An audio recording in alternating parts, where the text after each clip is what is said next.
Tonight on CFTK-TV News, a permanent memorial for the Lapu attacks is being planned. Donald Trump is targeting the film industry with tariffs, and a Vancouver school trustee has come under fire. Northwest BC's only television news team. We are CFTK-TV News. Good evening, I'm Cale Maslin, and here's what's making the news in the Northwest and beyond for today. The Kitimat RCMP got word about some gunshots being fired around the 80 block of Baxter Avenue near the end of April, after being able to find some evidence that seemed to allude to a weapon being fired at that scene. The police ended up getting more word that a victim was suffering from injuries, with them also reportedly being in that same Baxter area a few hours earlier. The victim was then taken to the hospital for treatment, and a few days later, the RCMP arrested a 27-year-old male suspect that has since had an aggravated assault charge approved against them by Crown Counsel. Both the suspect and victim reportedly knew of each other beforehand, and the incident is said to have been targeted. The suspect is being held for a future court date, but the investigation is still ongoing. The town of Smithers recently announced that they have been selected to host the 35th Annual Minerals North Conference and Trade Show in May of next year. This is one of the largest northern mining conferences in Western Canada, and Smithers Mayor Gladys Attrell stated that the town is looking forward to showcasing everything that the town and region have to offer. President of the Minerals North Conference Association, Cindy Shelford, said in her own statement that Smithers has served as host 5 times previously and that they delivered each time beforehand. Preliminary discussions are now underway about how to memorialize victims of the Lapu Festival tragedy. As CTV's Shannon Patterson reports, the exact location for a permanent memorial and what it will look like will be decided in the months ahead. 9 days after the Lapu tragedy, makeshift memorials are continuing to grow surrounding the grass field at John Oliver Secondary School, where the festival took place. This is a memorialization of the events that happened last Saturday, and community coming together and an outpouring of, I think, grief, but also love and support. It's become very important to people, especially in the neighborhood, as I know some folks go every day to pay the respects, to have a little prayer, to have some quiet time with others. Preliminary talks have now begun to ensure there is something permanent on or near the festival site to remember the victims. It's just a matter of what it looks like, what shape it'll take, and right now, just gathering that community input. And obviously there would be a conversation with, surviving family members. There would be a conversation with the school, residents, to figure out what the most sensitive and appropriate kind of memorialization for a permanent acknowledgement would be. While those discussions are taking place, families are planning funerals for loved ones, and surviving victims are focused on healing, both physically and mentally. The community coming together and really looking at how we heal collectively. That's kind of what's in front of us, and as we move forward, there'll be more pieces put into place. Would you like to see something permanent to memorialize this? Yes, I would. I think a couple of benches where people can sit and have a word together. For now, these makeshift memorials are where people come to gather and to grieve. Do you expect that this will remain for quite some time here? Oh yeah, I haven't heard anybody suggesting that it needs to go. As we move forward with the conversation about what a permanent memorialization would look like and where, there's no rush to remove this. Shannon Patterson, CTV News, Vancouver. Coming up next, the way that the VPD handled a trio of missing persons cases is being looked into. Welcome back. The Office of the Police Complaints Commissioner has investigations underway into how the VPD handled 3 missing persons cases, which all ended with Indigenous women or girls being found dead. As CTV's Ben Milger reports, there are now growing calls for the province to order a coroner's inquest for a thorough airing of the facts in each case. Now let me talk about my baby. I miss my baby girl. For 3 years, Natasha Harrison has been seeking answers about what happened to her daughter. Police found the remains of Tatiana Harrison naked from the waist down on a boat in a Richmond dry dock in May of 2022. Police say the 20-year-old's death is not considered suspicious, but her mother has many unanswered questions. Even on the most basic level, no answers on her cause of death, no answers on a sexual assault kit done, no answers on how she came to travel about that marina. Chelsea Poorman was last seen alive on Granville Street in September of 2020. Her remains would be found 18 months later at a Shaughnessy mansion under renovation. Vancouver police say her death is not criminal in nature. Somebody took her to that mansion, somebody brought her there, somebody knew that location, and somebody knows what happened to my daughter. Noelle Soup was just a 13-year-old child when she ran away from a group home in May 2021. Her remains would eventually be found a year later in an SRO. A VPD officer in the small unit months earlier did not find her body. I can say without a doubt that she was failed at every level by this country, by this government, by child welfare, by the Vancouver police. All three deceased are Indigenous. Aspects of each case are under investigation by the Office of the Police Complaints Commissioner. The families want a coroner's inquest. BC Solicitor General Gary Begg says he is considering the request. Families expect that everyone involved in investigations like these works hard to get justice for those who died too soon. It's crucial that we can trust the integrity and actions of the officers doing these heartbreaking investigations, he said in a statement. Harrison's mom hopes it happens and leads to positive change. I can't bear the thought of another mother having to walk that same path that I did. Ben Milger, CTV News, Vancouver. Donald Trump's latest tariff threat takes aim at BC's film and TV industry. The U.S. president's announcement of a 100% tariff on non-U.S. made movies raises plenty of concern about the impact on Hollywood North. Will uncertainty slow down production here for an industry already struggling? CTV's Rob Buffum on how the premier is responding. The film industry is the latest sector to come under fire from U.S. President Trump, who's threatening to impose 100% tariffs on foreign-made films. They've given financing by other countries. They've given a lot of things, and the industry was decimated. BC's film industry employs 70,000 people and generates more than $2 billion a year. Premier Eby spoke directly to the crews. Our province will stand with you. We are so proud of the work that you do. We are international recognition for exceptional quality. Opposition leader John Rustad did not hold back in his assessment of Trump's latest tariff threat. When I saw that, I thought, what an arrogant SOB, quite frankly. Canadian cities, especially Vancouver and Toronto, attract major productions because of their versatile sets, experienced crews, and favorable tax climate, something Trump seems to be targeting. Canada has made it very attractive for foreign productions to come and produce here. Vancouver's mayor says if the tariffs somehow do go ahead, it would hurt both sides of the border. Incredibly negative impact to the whole industry, including the U.S. film industry and the workers there. On South Vancouver Island, the film commissioner urges calm, noting it's currently still lights, camera, action. This will be a day-by-day, hour-by-hour situation, but right now, people are still filming, they're still in pre-production. It's business as usual. It all comes the day before Prime Minister Carney meets Trump at the White House. Tariffs and sovereignty expected to dominate the storyline. I want the Prime Minister to be strong. I want him to stand up for our country. I want him to take no guff from the President. As two leaders have a high-stakes meeting with the potential for high drama.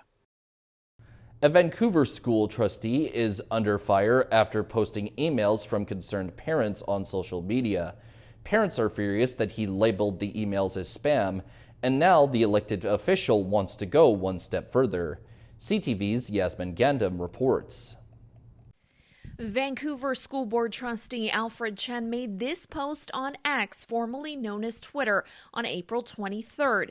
He didn't take it down until Sunday after parents raised concerns. We've blurred their names due to privacy. It's a privilege to serve, and it is a responsibility, and he needs to completely shift his perspective. He needs to listen to those parents. Patty Backus is a former VSB trustee. She says emails are part of the job. If there were issues parents cared about, I'd often get mass emails and I would say, oh, this is an issue that is striking for a lot of people. I better pay attention and respond.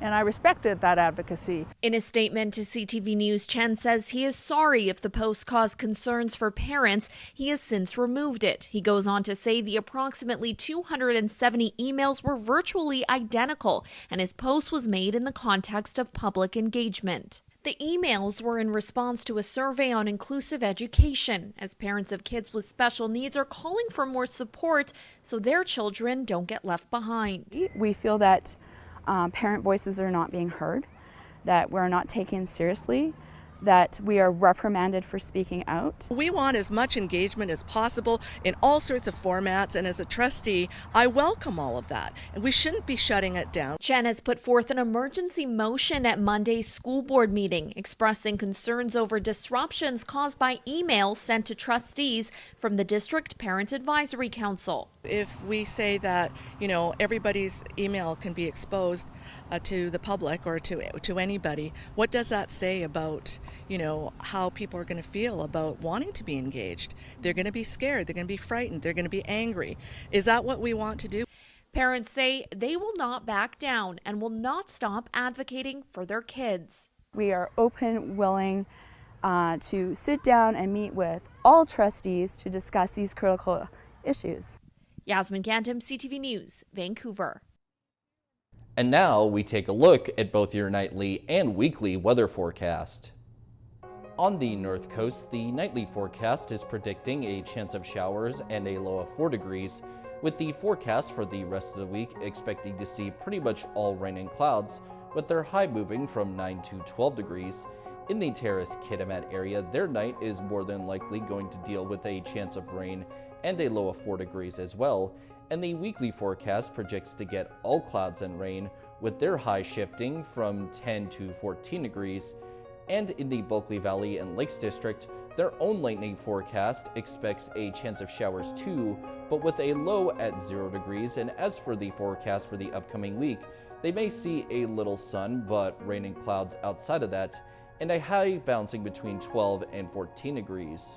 Checking out the highways now, visit Drive BC for the latest and up-to-date conditions, and as always, drive safe out there.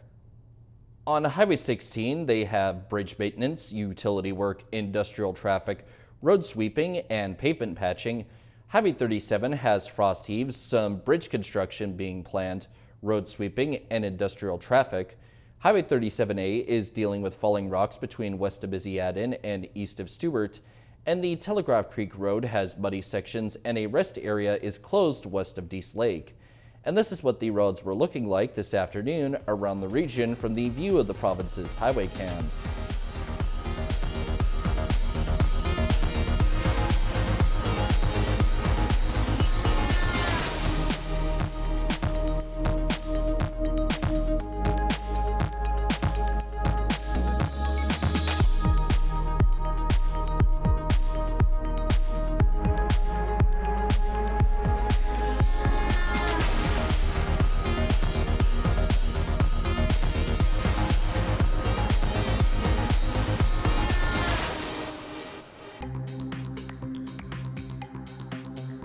Coming up next, the way that the VPD handled a trio of missing persons cases is being looked into.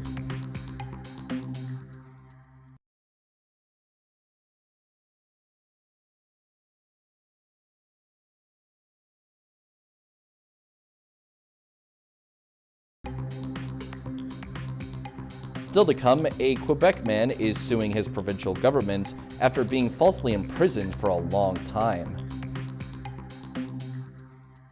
More than 4 decades ago, a Quebec man was sentenced to life in prison for a crime that he didn't commit. Late last year, he was acquitted thanks to a 10-year effort to prove his innocence.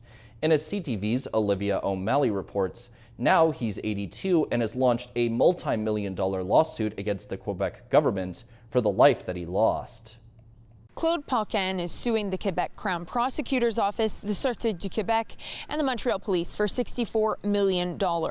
In a statement to CTV News, the 82-year-old's lawyers say this case is unprecedented and presents a moment of reckoning for the state and its institutions. According to the more than 100-page lawsuit, Paquin holds the sad record of the longest wrongful conviction in Quebec, depriving him of his freedom, his family, and any personal destiny. Exonerated in November at age 81, the lawsuit says he is the oldest innocent person ever acquitted in Canada. After his acquittal, Paquin said he could now escape the hell he has been living in. Paquin was found guilty of 2 counts of first-degree murder in connection with the deaths of a couple in 1978. He was sentenced to life in prison. Paquin said he was innocent from the start, and for years he's been fighting to prove it. He lost his appeal in 1987, and a year later, the Supreme Court of Canada refused to hear the case. In November, he was acquitted with the help of Projet Innocence Québec, a group that helps the wrongly convicted. They built the case over 10 years and presented new evidence to the federal justice minister in 2020. The lawsuit says his trajectory illustrates a judicial spiral of serious, gross, and malicious state misconduct. Now at age 82, Paquin's lawyers say he seeks the quiet stability of a peaceful life lived with dignity and full, uncompromising reparation for what happened to him. Quebec's Justice Ministry says it will not be commenting on the case out of respect for the judicial process. Olivia O'Malley, CTV News. Yesterday marked the 80th anniversary of Liberation Day in the Netherlands. Canada played a key role in freeing the Dutch people from 5 years of Nazi occupation, and decades later, the bond between the two countries remains strong. CTV's Andrew Johnson reports. To the Dutch, they are conquering heroes, even 80 years later. One photo, please. 101-year-old General Richard Romer was then a 21-year-old Canadian fighter pilot, part of the final push to free Holland from Hitler's grasp. Today, he's soaking in the gratitude. Time has not diminished. I was thrilled by it, and just delighted, because they were there for Canada, because they love Canada, and Canada was the main country involved in liberating them. The Freedom Parade through the streets of Wageningen started in front of this hotel, where a Canadian general secured the German surrender that ended a 5-year Nazi occupation. It was one of Canada's greatest moments of the war, but close to 8,000 Canadians sacrificed their lives, which is why Romer... Good afternoon. And the 24 other Canadian veterans in the Dutch Freedom Parade are being received with so much respect. Yesterday, in a powerful moment, poppies were dropped from the sky at a Canadian war cemetery as Dutch children said each soldier's name out loud and placed 2 roses on each grave. It's been a reception the Governor General says is emotional to take in. Both an inspirational and a bit of sadness and hope. There's hope. You know, people have fought for our freedom, and this is just an indication that we will never forget that. Our freedom came at a very big price. It has been quite a trip for these veterans who will now head back to Canada feeling the love of an entire nation that, even after 80 years, has not forgotten the Canadian sacrifice and courage that helped end the Second World War in this country. Andrew Johnson, CTV News, Wageningen, the Netherlands. A restaurant that specializes in dumplings and has locations all over the world has opened its first Canadian location in Vancouver. Based in Taiwan, the family-run chain hopes to achieve the same success here. CTV's Sinjid Alexander has more. No question, the restaurant chain has seen great success. There are 165 locations worldwide. Vancouver's Din Tai Fung is just the latest. Monday's official launch complete with a ribbon cutting and speeches. Food, art, and culture all have the power to create a beautiful world, and we're grateful to be part of that story here in Vancouver. The restaurant is huge, but we can't show you much, because on this day, when news cameras were invited, the PR team seemed surprised that we wanted shots of the inside. So we were told to do it quickly, which is too bad because a lot of the decor is rather impressive. Not to worry, Din Tai Fung has locations in Japan, Dubai, the UK, the US, Singapore. A phrase we often use is across generations, and I see that the Din Tai Fung story spans across generations. The restaurant is known for its specialized handmade dumplings, and the Hong Kong branch was recognized by Michelin. It also has star appeal. A Top Gun once paid a visit to Taiwan and attempted the edible art. Din Tai Fung has also known controversy. Operators were accused of underpaying staff in Australia and fined millions of dollars. It is no longer there. I can't tell you how excited our family is to have Din Tai Fung now in Vancouver. And we will be here lots, along with many, many, many other people. If the chain enjoys the same kind of worldwide success here, it may very well become a staple in the city's eclectic culinary scene. Sunjin Alexander, CTV News, Vancouver. And now we turn our attention to how the stock markets are looking as of today compared to yesterday and prior to closing. The Canadian dollar is up 17/10 of a cent. The price of gold is up $78.10. Oil is up $2.42. Natural gas is up 6 cents. Aluminum is the same as yesterday. In Toronto, the TSX is up 2.45 points. The Venture Index is up 5.94. And in New York, the Dow Jones is down 207.42, and NASDAQ is down 110.26. Still ahead, a man is quite dedicated to his hobby of building Lego models. Welcome back. Now to a Burnaby man who's built a replica SkyTrain out of Lego. He's done buses and streetcars too, but his latest transit-themed creation is his biggest and most ambitious build yet. CTV's Shannon Patterson now on why he spent hundreds of hours creating a Lego SeaBus. Brick by brick, William Fong is perfecting his latest Lego creation. I have an intersection between love for Lego and love for transit. Those two loves first came together back in 2015. I always had an idea floating around in my head.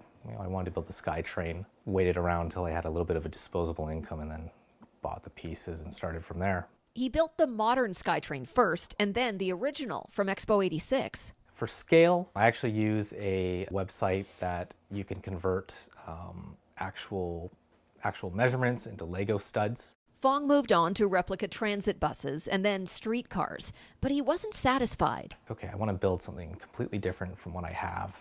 I want to build something big. I want to build something, local again. Why not build the SeaBus? So in January, work began on his most ambitious build yet. I first started with the interior. I started by mapping out the seating plan in there, and then I built the walls next. Tried to make sure that the doors would actually fit onto it and that they could actually open. Hundreds of painstaking hours later, here it is, a Lego replica of the Burrard Pacific Breeze. Transit people love it. They love what I do. I brought it over to the SeaBus headquarters. They were just amazed at some of the details that I put onto it. The Lego SeaBus will be on display throughout the spring and summer, starting with the Cloverdale Rodeo later this month. People love pulling me aside, talking to me. Parents who've come up to me who have children with special needs are like, my kid who's mostly nonverbal, can't stop talking about this. Fong is still working on perfecting some of the little details. There's still a lot to do. I still have to put the handrails on it. I still have to build the interior of the bridge. That hasn't stopped him from thinking about his next Lego transit creation. I do see myself continuing to build transit models. I don't know what I'll build next, but yeah, it will continue. Shannon Patterson, CTV News, Burnaby. And that is all of our news for now. From all of us here at CFTK-TV News, I'm Cale Maslin, and thank you for watching. We will see you next time.